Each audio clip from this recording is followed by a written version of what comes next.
What is our fourth main topic today? I can't believe it. Clark Washington says yesterday, Deadline reported that production has begun on Beverly Hills Cop 4. Not only has it been announced that Joseph Gordon-Levitt will join the film, but it has also been given a new title, Beverly Hills Cop, Axel Foley. Personally, I don't see how anybody can get excited for this movie, given how bad the third Beverly Hills Cop was, but also after how terrible Coming to America was.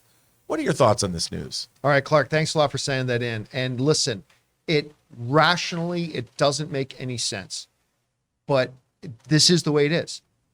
I remember always thinking about a Beverly Hills Cop 4 and thinking that would be cool to see. That would be cool to see. And even though this is going to be written by different people, directed by different people, like all that kind of stuff, when I saw Coming to America 2, and I'm not saying this is fair, but my enthusiasm for Beverly Hills Cop 4 really took a hit. And even now, like when you mentioned that in your email, and again, it's completely not fair that I think this way, but it is the thought process. It's like, I thought Coming to America 2 was an absolute dud. Like I love the first Coming to America, and it certainly had its moments, but I thought it was a complete dud. The most exciting thing to me here is the addition of Joseph Gordon-Levitt. Like that's a really interesting add here. So look, and I'm not going to say I'm completely disinterested in it, but I'm not going to say I'm super excited about it either. But Rob, I think I know which way you're leaning on it. When the news came out yesterday, you were pretty happy. Well, here's the thing. I think Beverly Hills Cop, the original, and to a certain extent, Tony Scott's sequel, Beverly Hills Cop 2, or Beverly Hills Cop is one of the great 80s studio action comedies. It treads a line of being serious and being comedic in a way that very few other films do. It has great action sequences. That opening neutron dance sequence with the such a great song, by the way. The cigarette truck and him and Martin Brest's direction. Somebody, please bring Martin Brest. Bring him back. He deserves it. He's done his penance for Geely. But I'm telling you, it was such a great film, and this franchise could be great. Beverly Hills Cop 3, dude, so misguided on every level. It's a parody. Now this could be, John, the Top Gun Maverick of the Beverly Hills Cop franchise. Minus the F-18. Maybe. Yeah. Maybe. Maybe but here's the minus thing. the F-18. I think, how do you, this Beverly Hills Cop came out in 1984. How is he still a cop? Maybe he's retired. I mean, maybe he's retired. Beverly Hills Cop Axel Foley, maybe he's retired. But I mean, it's going to be 40 years. Maybe he's the boss. Maybe he's a boss. Yeah, maybe he's the captain now. Yeah. I mean, it's got to be, I mean, God, you know. Christian, what do you think about this? I'm feeling everything that he is, right? Like, because Beverly Hills Cop is one of my favorite movies of all time. I remember seeing that movie. My mom is convinced I am wrong, but I know that I'm right. She took me to see that when I was way too young to see it in the theater by accident. She thought it was something else, and it was my first rated R movie, so I think. But that movie, the reason why it was still considered an action comedy, the movie is a drama/action whose lead character happens to be funny. Yes. That's the thing. The third one, they tried to get into a full action comedy. Sure, Rosewood got sillier and sillier by as it went on, but like the third one just becomes this. I think it was a PG-13. I don't know. Even if it was rated R, it was not good. And then they made a TV show of it that didn't even hit the air because it was so bad, right? Now, this is a movie that, because of what you said with Coming America 2, yes, there are some silly characters in the first one. There's no doubt about it. Eddie Murphy's playing 4 different characters at some point. But there was something about, and this is kind of the theme of today's show with balance, right? There was a theme about it that it seemed you believed all the characters were real, even though they were like these Saturday Night Live characters.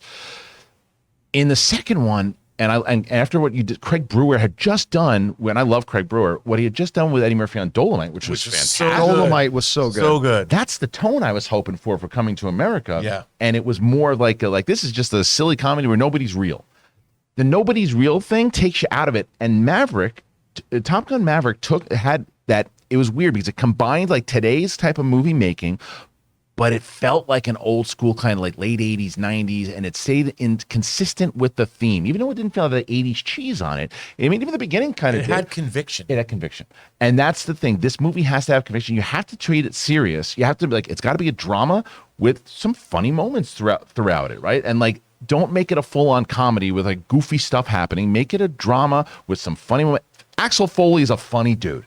He's a funny dude. Let him be funny. And maybe Joseph Gordon-Levitt is the serious cop that wants to prove his way, right? And shit's got to go down. Like when Mikey Tandino dies in the hallway, his friend, it's devastating. Killed by Jonathan Banks. Sure does. But it's devastating because that's his buddy, and he feels it. And it's like papa in the hallway, and you're like, oh, that's Shot the him in type the of head, stuff that needs right? to happen. Doesn't he pop him in the head? Yeah, I mean, and I pop him in remember the when I back. first saw it, I was James like, Russo. whoa, Yeah. that's a different tone. Yes.